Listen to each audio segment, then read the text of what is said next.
Hello and welcome to Global Podcasts, where we talk about what's going on in global conflict, a Battlefield community playing on PC every week. You can go ahead and sign up to be in our community at global-conflict.org. And today we have a panel of interview people. We have Rob Willis. Hello, Rob. Evening, everybody. We have Doritos Locos Extra Cheesy Con Queso Premier Cheesy. Hello, Cheesy. Hey, dudes. We have Shrapnel. Hello, Shrapnel. Hello, everyone. We have Insanity. Hello, Insanity. Good evening, everyone. We also have Gwinzer. Greetings to Gwinzer. Hello there. We have Cornhorn. Hello, Corn. What's up, guys? We have Haruki. Hey, Haruki. Hi, everyone. I am Fields of Blue, your host for this week. Thank you for having me. Today we're going to be talking about just kind of some of the stuff that we're getting ready for BF4 Campaign 1. And if you don't know us, we are a community of Battlefield players who like to play an organized risk system gameplay where we do campaigns over a period of months or weeks, where we basically choose generals and have them kind of direct an army and do organized play. So you can go ahead to our website, global-conflict.org, and sign up if you want.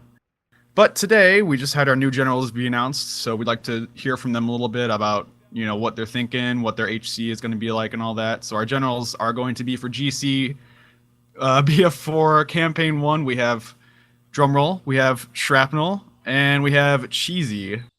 So guys, tell us about, what is your HC comprised of? Who's going to be playing with you, and who are you looking to help you organize your army and get the whole campaign going? Let's hear from Shrapnel first.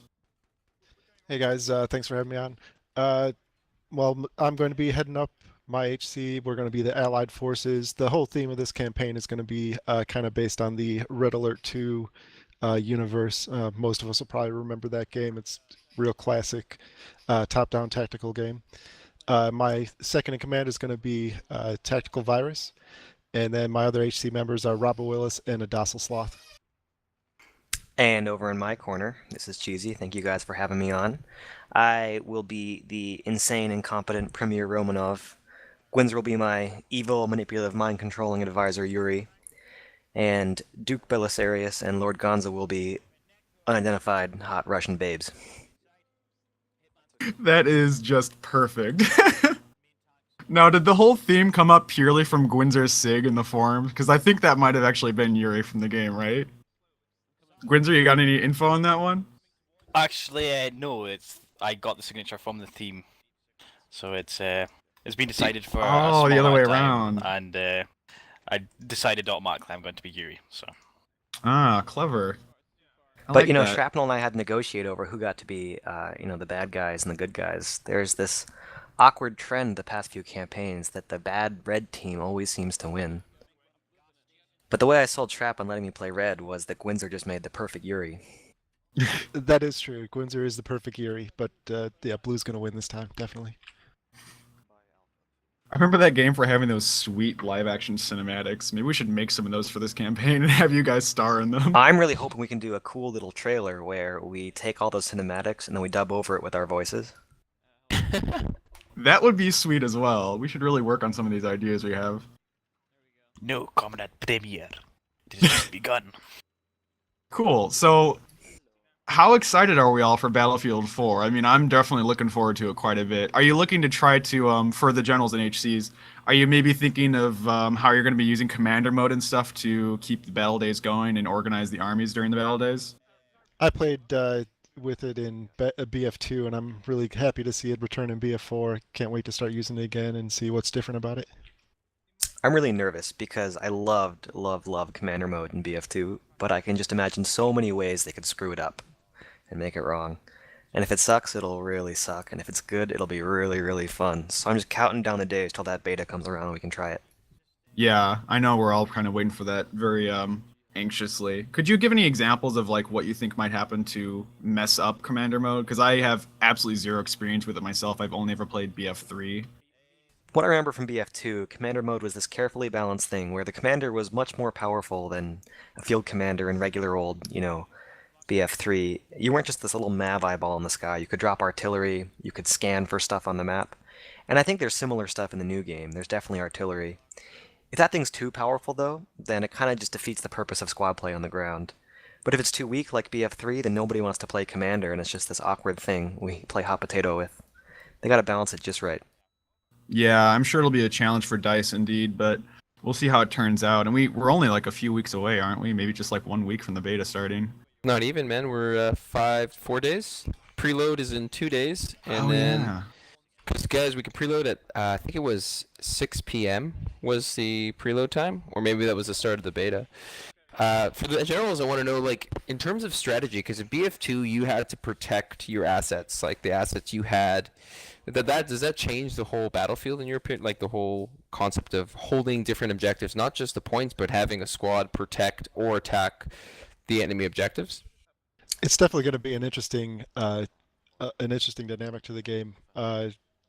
We're gonna have to wait to see how they implement it. I know in BF2, all of your assets could be destroyed, where they actually we would have a squad dedicated to going and destroying the scan or the artillery or something like that. I think in BF3, some of those are going to be tied to the point, so that'll definitely change the strategic play of the map. Does anybody know how it's going to work with BF4? Will there be the same kind of uncaps that are immune, or can you actually go in and cause trouble again? I think that's something I haven't heard anything about yet. Yeah, I haven't heard much about that. They've been releasing like a lot of stuff about guns and different gadgets and stuff like that, and classes and perks and stuff like that. But in terms of commander mode itself, I haven't read actually not too much about it. But either way, I'm like really stoked for the game, as like it seems like I actually ran at Dasgro on at PAX Prime, and he's really pushing for a competitive scene here in BF4. So I'm really looking forward to those people who are being competitive to come in and maybe join us and join one of our 2 fine generals here. Congratulations, by the way. And yeah, just killing it. You know, back in the day with BF2 and BF 1942, there would be these dedicated special operations squads whose main job would be just sneaking around to the back and causing trouble. That was so much fun, man. BF3 kind of ruined it, but it was such a fun thing to be able to do because you'd just be running around. You had to actually be quiet so nobody would see you and the commander wouldn't scan you. Then you just you drop 1 C4 on the artillery, 1 on the UAV, and 1 on the commander's head as he was just asleep in commander mode, and you blow them all at once. It's the best feeling. That's actually hilarious. Or we Yeah. can manage knife you, that's another way of doing things as well. That's what's cool about BF4 now too, is that the Spec Ops guy with the C4 now can run stealth and kind of do the same thing as that. You know, before it was a lumpy support guy with the C4 and BF3, which just nobody ever wanted to except maybe Fields. And now it's like a legitimate strategy to run around, stealthing around the map, C4ing objectives. So that's gonna be a lot of fun. Like you say, Cheesy, it's gonna be pretty sweet.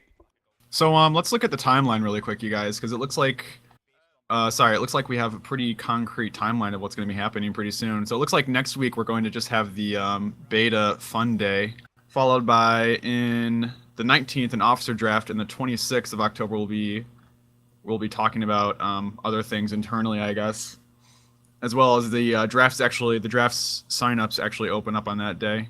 Yeah, so following October 26th, we move into November with the launch party and the actual initial player draft for both armies, followed by the first scrim on the 9th, and then the campaign goes fully underway by the 16th. So we have a pretty solid timeline going on here. Yeah, it looks like the people who organize this stuff put a lot of effort into figuring out what makes sense in terms of letting these 2 generals get their officers together and then get a player draft going. Something we haven't really touched was 2 of the high commands are like famous TAs that are now going to be in the position. So replacing them, we have pretty much a whole new set of TAs, except for a couple people returning. We got Starfisher as a TA, Sushi, Hitman, Sprees, Call Up Man, and Fields. You're going to be a TA this coming campaign? I will indeed. Our And very may own God have Fields. mercy on our souls. Yeah, what is it going to be your motto for admitting this tournament? Not my problem. That's literally the motto. I'm inspired. Yeah, I don't know. I'm looking forward to it. I kind of figured I would be because I was general a couple campaigns ago, quote unquote general, and it's gonna be fun. I'm gonna have a lot of fun with it.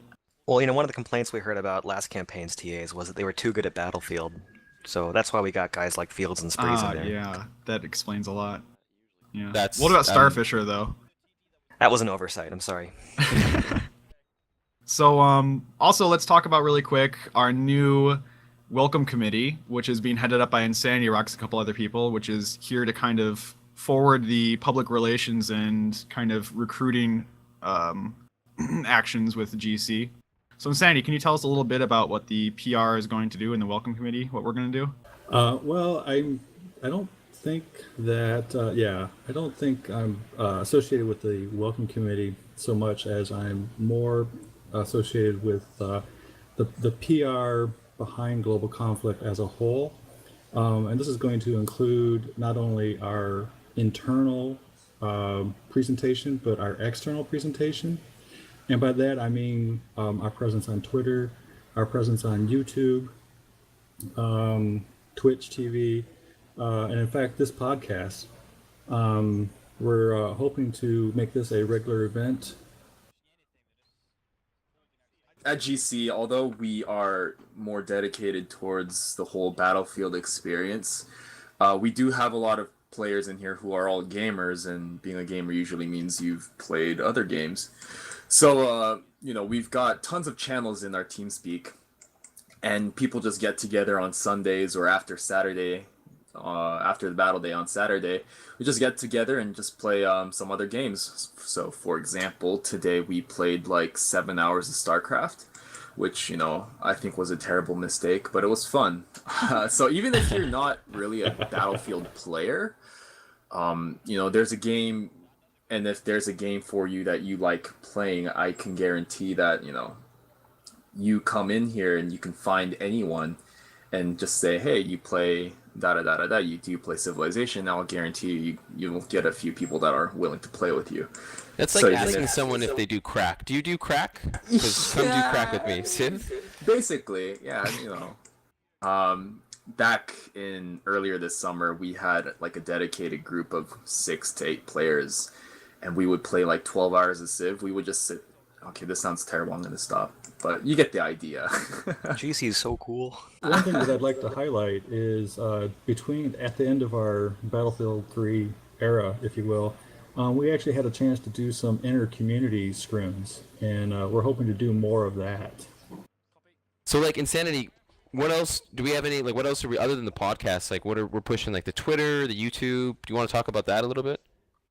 We're still basically we're just trying to have a consistent message, consistent presentation between all of those avenues for information on Global Conflict. We're going to have, obviously, this podcast, hopefully, well, most likely on a weekly basis. But, I mean, we have a whole set of recording folks and streaming folks, and we're going to make sure that we announce them and promote them on Twitter as much as we can. I mean, that's it, the sort of the grand vision. The details, we're still sort of working those out as we go along, see what's working, what's not working. But yeah, we're gonna try to get Global Conflict's name out there in a controlled manner. Snicker, snicker. Just so that we don't replicate our Reddit crush a few years ago, which I was not a part of. But yeah, I'm really looking forward to spreading the word about Global Conflict. I mean, it's really just a selfish part of mine, because I really enjoy spending time with you guys. So far you guys aren't dicks, but I'm trying. Yeah. So far. The first and the forms. You got to spend more time with Gwinzer, Insanity, then you'll... No, I definitely regulate my time with Gwinzer. I've already learned that. That'll be a tough one for me to learn, but I'm gonna have to figure it out. Yeah, no worries. But it's lots of fun here, and I just want more people to take advantage of that. Hating on Gwinzer. Thanks, Poor Insanity. Gwynny. Yeah. So for the three people that are listening to this podcast and that don't know what Global Conflict is, Gwinzer, do you want to touch on what we're all about here? Put me on the spot. Okay, Global Conflict is basically an awesome group of people who get together every Saturday and play very large games of organized Battlefield. They've been going on since the early 1942 days and are continuing on with BF4. 32 players versus 32 players every Saturday. Of And we're course, we worldwide. have and of course worldwide. We do, of course, have more than 32 people per team, so we do our best to cycle people out, and we do not care about your skill. Basically, anyone can join if you're totally new to the game or you've been playing since the birth of Battlefield and play every hour of the day. You're still just as welcome as someone who has never played before. Sweet. I think that's perfect. Generals, did you want to add anything to recruit new players or anything like that? I want to recruit some new officers. So I've been making this pitch before, but I'll say it again for all 3 or 4 of those guys out there listening. I want to get some awesome new officers trying out the job. I want to get some new people to try squad lead who haven't done it before. I want people who used to be infantry to try out air. I want air guys to try out armor. I want Loa to try not killing me for a few rounds and see how it feels. I bet it'll feel good. I want everyone to try new stuff now that we got a new game. Totally. I think that's the biggest thing. Trap, did you want to add on to that at all? No, I'm looking forward to meeting some new players and also seeing some of the old guys who got tired of BF3 and stopped playing with us to come back for BF4. See a nice influx of people we know and people we don't know yet. Looking forward to that. And then, they're looking for new officers, but we also have a lot of other things that go on behind the scenes at GC.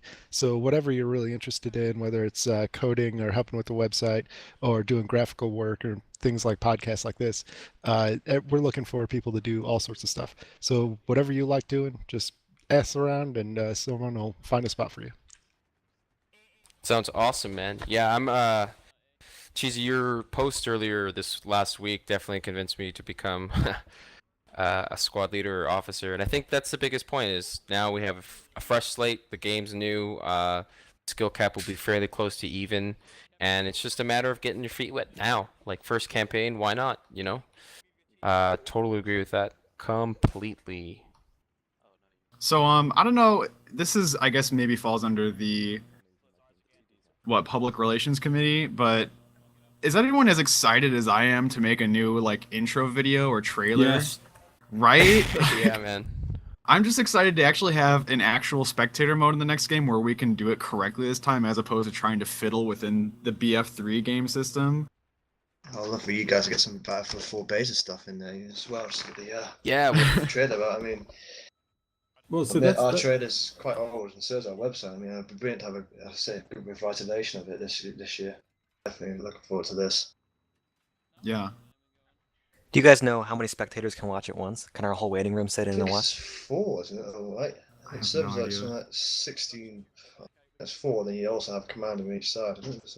Everyone Do buy the their math. iPad Yeah. just for this? I know. I keep saying I'm gonna buy one for Duke, but he keeps telling me that he'll throw it away or sell it if I send him one. So See that against Apple. Just send them a service. It's Microsoft service. he'll get even angrier. He'll know the Don't you NSA have spying 5 on of him them fields? then. I do have 5, but they're for my clients. They're not for me to hand out to everyone.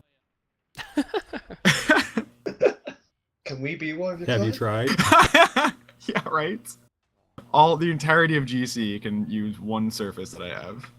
So I want to ask you guys, have you heard what AMD put out there, talking a little bit of hardware and how it relates to how through AMD and DICE they had like a little get together over the past 2 years and did that whole Mantle thing? Did you guys hear about Mantle?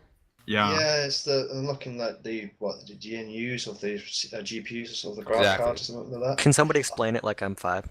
Yeah, so the architecture of anyone interject me if I'm wrong. Of the cards use something called GCN, and that's just the name of the architecture. So the APIs, the application program interface, Something. that calls functions that calls on the graphics card to actually do stuff are pretty high level. So that means the developers don't actually have that much access to the hardware. So what AMD was created a low-level API so that developers would have to essentially do more work, but have more handle over their how their game works on certain graphics cards. So that allows them to make their games way more efficient, take full advantage of the cards, but the game engines themselves have to be programmed for it. So Frostbite 3 is, I guess, the first game engine that will be programmed to run on Mantle with games like Star Wars Battlefront, what up? Obviously Battlefield 4, Mirror's Edge, the new Command & Conquer, all these kind of games are going to be running on Mantle. and they're going to be released, I believe, with the new R9 series, and it's gonna be awesome. So the way it works is pretty much it gives devs more power. Does that kind of make sense, Cheesy? I like that. More power.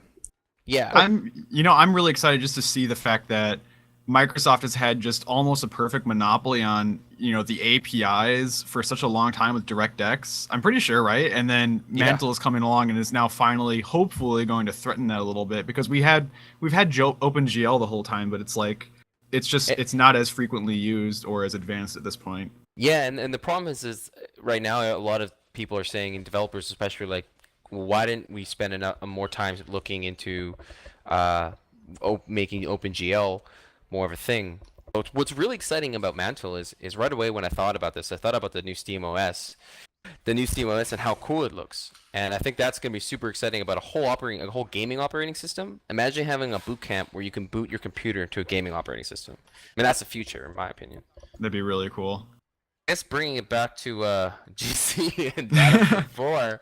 Enough tech talk, I guess, for one cast. I want to know from Cheesy first, then Shrapnel. What are the challenges that you guys feel that you're facing with this new campaign? Obviously, a new game and all those sorts of things. Yeah, I mean, I see a couple. New game is a big one. First of all, it's going to be broken. You guys remember SimCity? Just wait. I'm calling it now. I remember the M26 Dart. Yeah, with the G33, was it? I think it was the G3. Yeah, and then sorry, Cheesy, continue. You weren't around for the use so, and the frag grenade round, were you? No, I wasn't up for that. No. So one thing we got to figure out is how to deal with all these little glitches and game-breaking things. There's going to be stuff that's just broken. There's going to be stuff that's super imbalanced. There's going to be stuff that one side thinks is a glitch and the other side doesn't think is a glitch. So we're going to have to do a really good job of dealing with these things when they come up. Trap and I have talked a lot about this, about how to deal with problems fast just by talking to each other without everybody freaking out. But what I'm going to tell my whole army over and over again is stop freaking out about stuff. It'll all be fine. Don't worry. I feel like as a TA, I'm already having headaches about this sort of stuff. So That's why your motto was so good. Just you wait. Shrapnel, what do you think? What are going to be your bigger challenges for this campaign? Well, right now there's just so many unknowns. We don't really know a whole lot about the games since the beta is not even out yet. And we'll see, again, like Cheesy was saying, what kind of state the game is in. Battlefield 3 certainly wasn't without its bugs when it launched, and neither was Battlefield 2, and I'm sure Battlefield 4 will not be. So, the worst thing that could possibly happen is that the game would launch broken, and we'd have to delay the start of the campaign until EA got their stuff together and fixed it so it was actually playable. But I guess we'll just see what happens. Yeah. The waiting game. I feel like there's going to be some of those very clear-cut problems that exist that we're going to have to just do a straight-up yes or no type of thing on, and I guess we'll just reach those when we get to them. Yeah, Don't worry, guys. I'll just jinx us all right now. It can't be worse than the gun glitch, right? Oh, God. I hate you so much now. First 20 minutes of me playing Battlefield 4 and to get the gun glitch now. Thanks, Cheesy. The whole world gets gun glitch first 10 seconds of the game being live. You're all welcome, listeners. I'm sure we You know, can fix it. I'm sure You said that, and I thought to myself, there's nothing he could possibly say that would actually disrupt me cognitively that badly, but you did it. You fucking did it. What's gonna be sweet though is there's so many people waiting for this beta to drop that it's gonna test the limit of the servers and test the game. I hope they're ready, man. Because SimCity, like you said, Cheesy, even the beta, there's so many fucking people wanting to just push. Their servers are gonna be running rampant, and I hope they really are ready, man. Well, Battlelog probably fell over. That'll be the first thing to fail, and probably in Origin. But I mean, the other worrying thing you must need to realise is that the amount of game server providers they've listed now is so small that they're going to be overloaded. There's so many fail points that they've put into this planning for BF4. I'm afraid it's just, if you're going to get the beta on and go play on it the first day, unless you're in the UK at 9 o'clock, it's probably going to fail. No offense to everybody. Well, I mean, Battlefield 4 is a social network, an iPad app, and maybe a game on the side, right? Yeah. But it's a distributed system across multiple platforms, and it's just the amount of traffic going through it's going to be hectic. I feel like with the example of SimCity, I mean, this is entirely weird, just speculation out of my head, but I feel like maybe it was one of those things where they didn't buy as many servers as they probably should have, and then expecting the initial spike of players to drop down, and then once it did, they didn't have to buy any more servers or like drop any that they didn't need anymore. So you're saying that they're fucking cheap? is what Well, you're saying. I don't want to say that directly, but I'll say it. I mean, whatever. They can come after me. They're cheap, man. They want to make money off the game, right? They. That's why they're not packaging like a good deal for premium and BF4. Buying it like so, like you get BF4 by yourself, then you have to pay like an extra $60 for $60, right? Or $40 for. I think it's 50. Yeah, I think it's bullshit. 50. Well, are you in Canada, Corin? I'm in Canada. Yeah, Canada. So I don't know it's probably paid in like beaver pelts or something. So You were just talking about the customer cost there. You must realise that EA must rake in loads of money for licensing costs for game server providers again, licensing costs for every time you buy a server. I mean, that's the major worry I'm having right now is how much these servers are actually going to cost us. yeah, that's always bothered me is the closed server software that you have to like buy through another company. Yeah, so that's what are our intentions, Rob, in terms can you talk a bit about like GC, we're gonna run 2 servers again for BF4, right? Well, since I'm the TA here, I'm just gonna say we're yet to determine exactly that. Oh, thanks, Fields. I don't know if Rob has anything else to add to that though. We, at the moment in time, we've looked at and taken in some people's comments, and we're not going to go with the old server providers. Game servers is one of them, the EU and multiplayer, mainly because it's caused us so much trouble in the past. I think we're going to try and go with a new server provider. So see if I can get that down. I'm hoping to God that Procon works with the server provider. Praying to God they're using Battlelog. Should be roughly the same. So at least the TAs with themselves will be able to admin the servers at some point. Yeah. Speaking of servers, I got a topic for the group. Server settings. What do you guys want to tweak? Well, I don't even know if we want to go here. Maybe Because I know Fields is on the opposite side of me for sure, because I haven't posted Everyone- but I'm reading it. Oh my god. Everyone disagreed with me in that thread, so I just gave up at a point. I was like, screw it. Here's the thing, man. If you increase the health of a player, it's not going to help the player at all, because the other player will have just as much health as you and be able to win fight. It's just a matter of the better gunman will win. You know what I mean? No, that's my point, is that the less health you have, the more even it is. It just becomes who sees who first. I think Doesn't sound fun at all. Personally, my opinion is that we've been a bit too judgmental on this. We don't know how the game's going to play. Exactly. We No, don't that's know the if best point, yeah. configured. If I'm right in saying so, they didn't they reconfigure the way it's not suppression works. That's the word I'm looking for. Yeah. Yeah, they've reconfigured all that, so we don't know how it's going to work out. We don't know how the vehicle spawn time is going to be like. I think we need to get our own server and start tweaking these in scrims before we can start giving out definite sort of server settings. We can try preliminary ones, yeah, but let's say again, we don't know what's going to go on. Yeah, I totally agree with you, Rob. Yeah, it's gonna be fun. It's gonna be fun to tweak it, and I think that's gonna help. I mean, I'm trying to get into scrimming right now, but I'm getting my just butt like wiped off the floor against. A little Flot. late for that correction. Yeah, but I'm excited. Like I'm really excited for the competitive scene because, like I was saying, the server settings I think is going to be cool, and like the commander mode is going to be the coolest thing too, where you can actually like watch people play and have For us, it's going to be like 2 people who aren't in the game can stream, and then everyone in the rating room can watch the stream. We could even cast our own 32v32, and that would be fantastic. And Yeah, I'm shotting that with Fields. The PR team, I was going to say, should try to explore that, because we have the legit spectator mode. We could put it on the official Twitch stream and do like, either just record the battle day from a spectator slot or just do like some light commentary on it as it goes through. Yeah. And put it on the official stream and like head up the entire Twitch army with that, That would be fantastic. Yes. It'd actually be nice to have 2 things going. One, like a live stream for anybody in the waiting room, and then a very live Twitter feed for somebody who can't make the battle day but desperately wants to know what's happening. Yeah. I agree with the Twitter stream, yes, but I disagree with the live stream. I think we need at least delay it by an hour, purely because I mean. An hour? Yeah, but no. some people in the community may get a bit too competitive against it and start using the Twitter feed against people. So you know what? obviously- I gotta agree with Rob, but not to an hour, because I don't think 30 minutes, my computer has a 20 buffer larger enough for that. 20 minutes, but yeah, no, it's a bit unfortunate, but we cater for everybody here at JC, not the competitive, the casual, and there are some that will try and take advantage of that.